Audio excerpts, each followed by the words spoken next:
Hello বন্ধুরা, good morning. Madhumita চ্যানেলে আপনাদের সবাইকে স্বাগত আর অনেক অনেক ভালোবাসা। আজকে একটা নতুন রেসিপি নিয়ে চলে এসেছি। তো দেখুন তাতে কি কি লাগছে আর কি রেসিপিটা করছি সেটা দেখতে থাকুন। আজকে করব দই পটল। পটলটাকে এরমভাবে লম্বা করে কেটে নিতে হবে, কেটে নিয়ে ধুয়ে জল ঝরিয়ে রাখতে হবে। এই পটলের মধ্যে নুন হলুদ কিচ্ছু মাখাবেন না। তো এইটা করতে লাগছে টমেটো কুচি, স্বাদ মতো নুন, কাশ্মীরি মিরিচ, চিনি আর হলুদ, আর এইটা রয়েছে আদা আর লঙ্কা বাটা আর ফেটানো দই। আমি এটা নিরামিষ করব, তাই আদা আর লঙ্কা বাটা। এটা আমিষও করা যাবে, আপনারা চাইলে পেঁয়াজ আদা রসুন দিয়েও করতে পারেন। চলুন তাহলে দেখুন কিভাবে করি রেসিপিটা। দেখুন আমি কড়াইতে তেল দিয়ে দিয়েছি আর তেলটা গরমও হয়ে গেছে। তো এবার একটা একটা করে পটল এর মধ্যে দিয়ে দিতে হবে।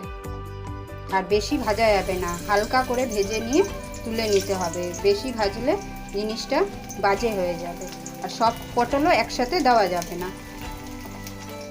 দেখুন এইভাবে পটলগুলো হালকাভাবে ভেজে নিয়ে তুলে নিতে হবে। আমি এই কটা পটল দিয়েছিলাম, দিয়ে ভেজে নিয়ে তুলে নিলাম। এবার বাকিগুলো আস্তে আস্তে এরমভাবে ভেজে নিই। দেখুন আমার পটলগুলো সব ভাজা হয়ে গেছে আর তেলটাও গরম হয়ে গেছে। এই তেলের মধ্যে এবার টমেটোগুলো দিয়ে দিলাম আর অল্প নুন দিতে হবে। নুন দিয়ে এবার যতক্ষণ না টমেটোটা নরম হচ্ছে ততক্ষণ রাখতে হবে। দেখুন আমার টমেটোগুলো গলে গেছে। এবার একে একে মশলাগুলো দিয়ে দেবো।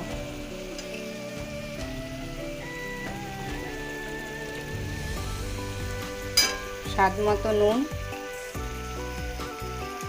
হলুদ গুঁড়ো, পরিমাণ মতো মিষ্টি আর কাশ্মীরি মিরিচ। আর আপনারা যদি আলাদা করে আরও ঝাল খেতে চান তাহলে আরও কাঁচা লঙ্কা দিতে পারেন। আর এবার মশলাটা ভালো করে কষিয়ে নিতে হবে, কিন্তু গ্যাসটা আস্তে রাখতে হবে। আস্তে রেখে ভালো করে মশলাটা আগে কষিয়ে নিতে হবে। এরপর দিচ্ছি পরিমাণ মতো আদা আর লঙ্কা বাটা। সব মশলাগুলো একসাথে মিশিয়ে নিতে হবে ভালো করে। দেখুন আমার মশলাটা কষানো হয়ে গেছে। মশলাটার থেকে যতক্ষণ না তেল বেরোবে বা কড়াইতে লেগে যাচ্ছে ততক্ষণ মশলাটা আস্তে আছে হতে থাকবে। আমার মশলাটা থেকে তেল ছাড়তে শুরু করে দিয়েছে। দেখুন তেল ছাড়তে শুরু করে দিয়েছে। তখন এবার আমি টক দইটা, ফেটানো টক দইটা দিয়ে দেবো। টক দইটা দিয়ে দিয়েছি। টক দইটা দিয়ে বেশিক্ষণ নাড়ানো যাবে না, কিছুক্ষণ নাড়িয়ে পরে জল দিয়ে দিতে হবে। যখন এই টক দই দেওয়ার পর এরম একটু ফুটে আসবে তখনই জলটা দিয়ে দিতে হবে।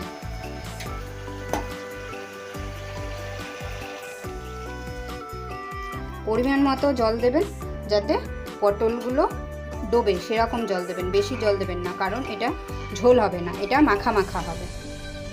দেখুন আমার ঝোলটা ফুটে এসছে। ভালো করে ফুটে আসার পর গ্যাসটা আস্তে করে দিতে হবে। জল দেওয়ার পর আগে জোরে দিয়ে ভালো করে ফুটিয়ে নিতে হবে। ফুটে আসার পর আস্তে করে দিতে হবে। দিয়ে এই পটলগুলো একে একে ঝোলের মধ্যে দিয়ে দিতে হবে। আর এটা তো বেশি জল দেওয়া যাবে না, কারণ এটা যেহেতু মাখা মাখা হবে, যাতে পটলগুলো ডোবে সেরকম জল দিলেই হবে। দেখুন আমার সব পটল দেওয়া হয়ে গেছে। দেওয়ার পর একটু নাড়িয়ে দিতে হবে। পটলগুলো দিয়ে নাড়িয়ে দিয়েছি। এবার গ্যাসটাকে আস্তে করে ঢাকা দিয়ে রেখে দেবো। যতক্ষণ না সেদ্ধ হচ্ছে ততক্ষণ এরকম ঢাকা দেওয়া থাকবে। তো হয়ে গেলে যখন ঢাকা খুলে দেখব তখন পটলগুলো সেদ্ধ হয়ে যাবে। দেখুন আমার তরকারিটা হয়েও গেছে আর পটলগুলোও সেদ্ধ হয়ে গেছে। এই দেখুন খুন্তি দিয়ে ভাঙলে ভেঙে যাচ্ছে। আর এই গ্রেভিটা থাকবে, এটা ঝোল না। এই তরকারিতে একটু তেলটা বেশি লাগে, তো আর একটু আপনারা চাইলে ফুটিয়ে নিয়ে কমিয়ে নিতে পারেন। তো এরপর গরম মশলা দিয়ে নামিয়ে দেবো। গরম মশলাটা পরিমাণ মতো দিয়ে দিই।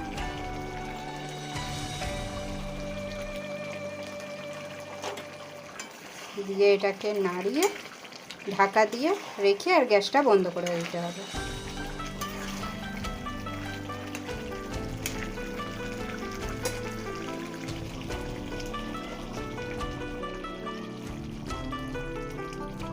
দেখুন আমার দই পটল রেডি। আপনারা করে দেখবেন ঘরে, আপনারা করে দেখবেন কেমন লাগে সেটা আমাকে কমেন্টে জানাবেন। আমি নতুন কিছু করলেই মনে হয় আপনাদের সাথে শেয়ার করি, করলে ভালো লাগবে আর আপনাদেরও ভালো লাগবে। করে জানাবেন যে কেমন হয়েছে।